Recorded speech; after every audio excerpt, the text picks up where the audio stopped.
Geoffrey, on est où là? Mais on est au lycée d'Asparin, Baptiste. Ah ouais, c'est si grand que ça le lycée? Mais c'est énorme, c'est composé de deux lycées. Il y a Armand David et Saint-Joseph.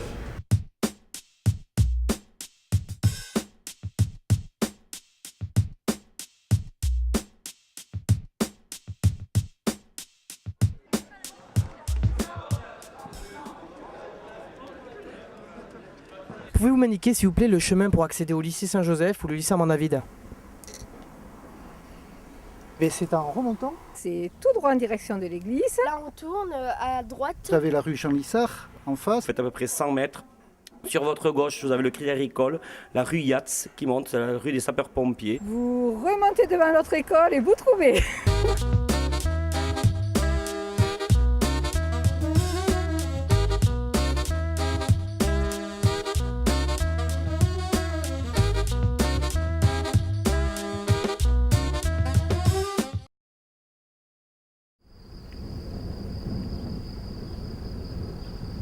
Asparin, commune située au pied des Pyrénées, s'est fait remarquer dans le passé à plus d'un titre. Désignée capitale de la tannerie et de la chaussure des décennies durant, puis terre d'adoption du célèbre poète Francis Jammes, la ville fut remarquée également par l'imposante présence des missionnaires qui s'installèrent en 1826 en ayant pour devoir de réveiller les consciences. C'est alors que l'enseignement catholique débute au bas du site du Calvaire.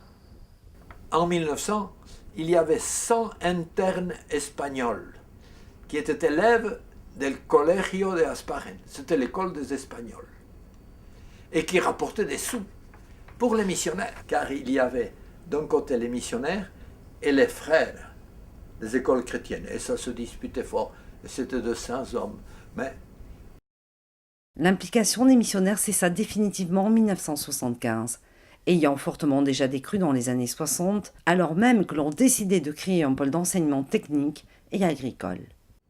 un pôle d'enseignement existait avant, depuis 100 ans. Mais il a fallu le renouveler, et ça, j'en suis responsable, c'est vrai. Nommé supérieur des missionnaires, l'abbé Pierre Chariton, à la demande de Monseigneur Gouillon, alors évêque de Bayonne, va au début des années 60 parier sur la réussite de deux établissements. Il oublie, Monseigneur Gouillon, de les avertir. Et il oublie de me dire, au point de vue d'argent, il me dit deux choses. Il me dit, parce que je lui dis, il faut de l'argent. Ah, mais vous savez, vous ne savez peut-être pas que votre prédécesseur, le chanoine Gastelou, a mis de côté un petit magot de 30 millions. Ce qui n'est pas rien. Ah, et puis on me promet, vous aurez le testament de Madame Lissard, en plus de 30 millions. Parce qu'évidemment, ils sont sifflés par les travaux de construction des docteurs, des dortoirs, etc., qu'il faudra pour les internes. Bon, et alors, et puis acheter les premières machines. Là, c'est une fraiseuse.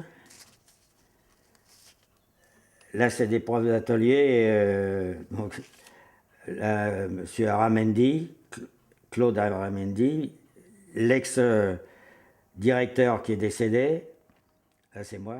Pierre Chariton, avec la précieuse aide de Michel Gary, ancien professeur de l'école Saint-Nicolas à Paris, font émerger en premier le lycée technique.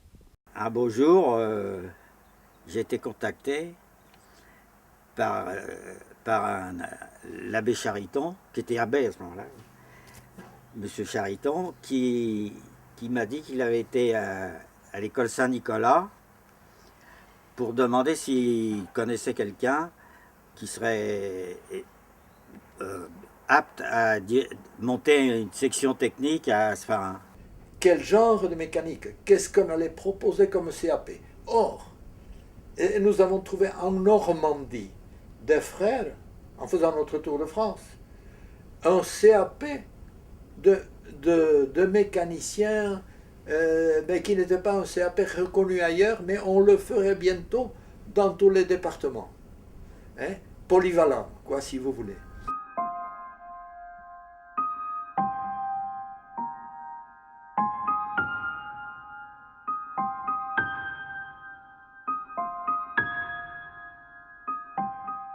Je suis venu ici avec ma femme pour voir, avant de me Et quand j'ai vu, pourtant, c'était pas encourageant.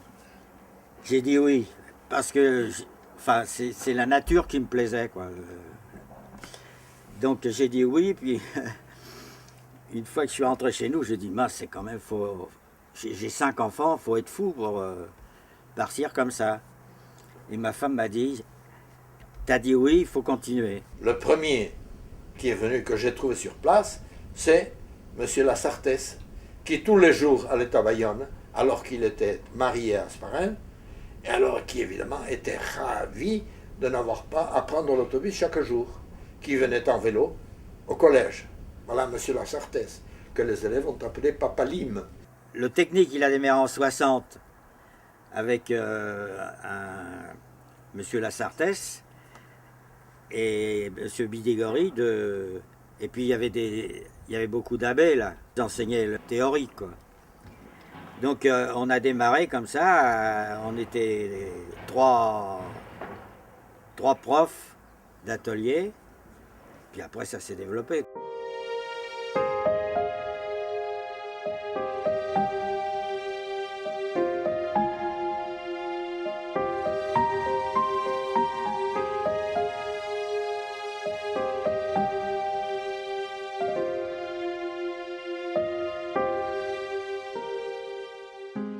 L'évêque de Bayonne qui avait voulu qu'on fasse un technique ici pour que les Basques ne partent plus sans un métier à l'extérieur.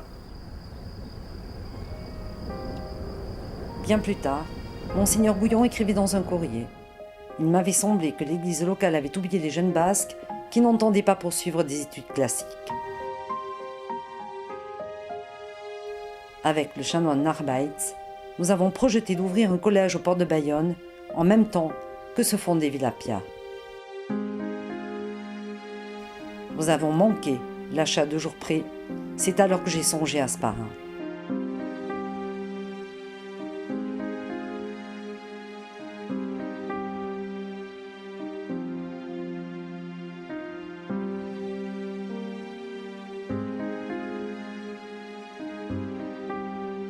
Il fallut un brin de fantaisie, de folie, d'audace à ce jeune père de famille, et par-dessus tout l'amour du Pays Basque, pour se lancer dans cette aventure. Si j'avais pas eu ma femme, je rentrais. Parce que elle m'a dit, t'as donné ta parole, il faut continuer. J'ai dit oui, mais non, on va continuer. C'était vraiment risqué. Avec 5 enfants, c'était risqué. C'était l'époque des pionniers. Et puis j'étais jeune, puis c'était l'enthousiasme, c'était le dynamisme, c'était la marche vers l'Est, n'est-ce pas? Force est de constater que Pierre Chariton sera une fois encore persuasif, car ce sera le tour de Jean-Louis Davant de rejoindre les rangs en lançant le lycée agricole. Les débuts ont été laborieux parce qu'il fallait faire beaucoup et vite, et avec des moyens très, très incomplets. Donc nous avions, l'école avait une ferme en pente, une petite ferme en pente, qui jusque-là servait à l'autoconsommation de la communauté des missionnaires, dont l'école a pris la succession. Voilà, il y avait ça, pas de locaux, donc nous avons nomadisé et transhumé plusieurs années donc, au collège Saint-Joseph, qui est l'actuel collège Ursouya, puis dans les premiers locaux tout neufs ou en construction de l'école technique. Et enfin, à la rentrée de 1964, septembre 1964, nous avons eu nos nouveaux locaux.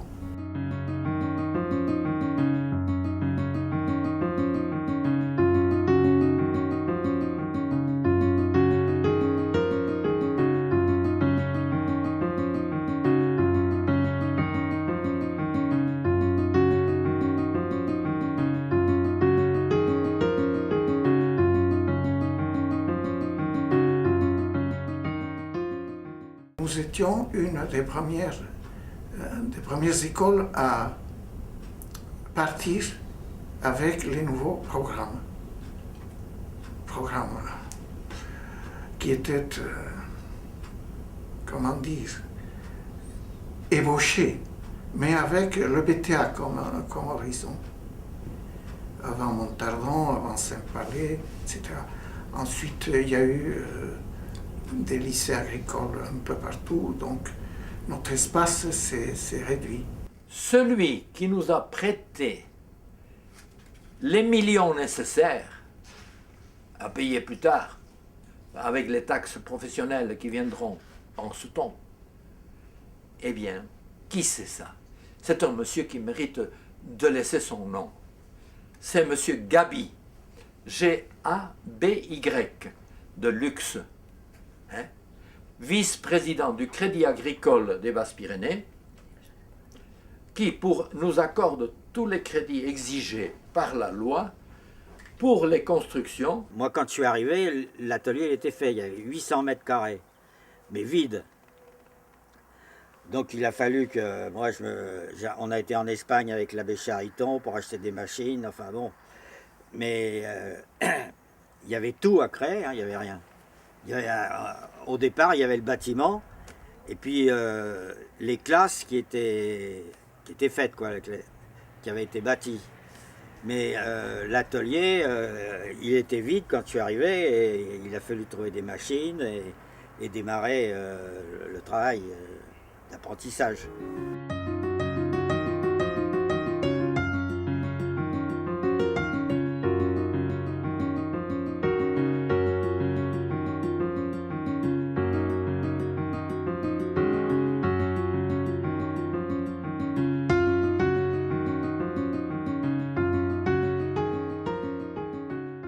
On marchait vers l'est, Carinca, dans un tohu-bohu indescriptible. Oui. Il y avait beaucoup d'improvisation, puisque tout était à faire pratiquement. Nous avions aussi un élevage de vaches laitières frisonnes. Alors là, nous n'étions pas des champions, mais il y avait quelque chose de bon, c'est que les élèves s'occupaient du troupeau, donc par équipe de semaine, y compris le samedi, le dimanche. Donc ça, c'était bien pour leur formation. Maintenant, au point de vue machinisme, vraiment, l'endroit ne s'y prêtait pas. Non.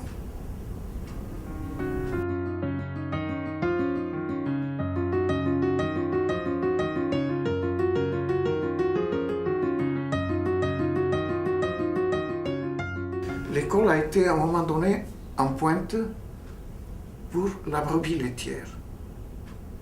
Nous avions un des meilleurs troupeaux du département. 65 ou 66, hein, je ne sais plus très bien. Donc on a eu pratiquement 100% à chaque fois de réussite. Donc ça, c'est quelque chose d'important. Et où on a eu aussi le plaisir de démarrer une section d'électricité. C'était électrotechnique. C'est un journal, mais de quand, j'en sais rien.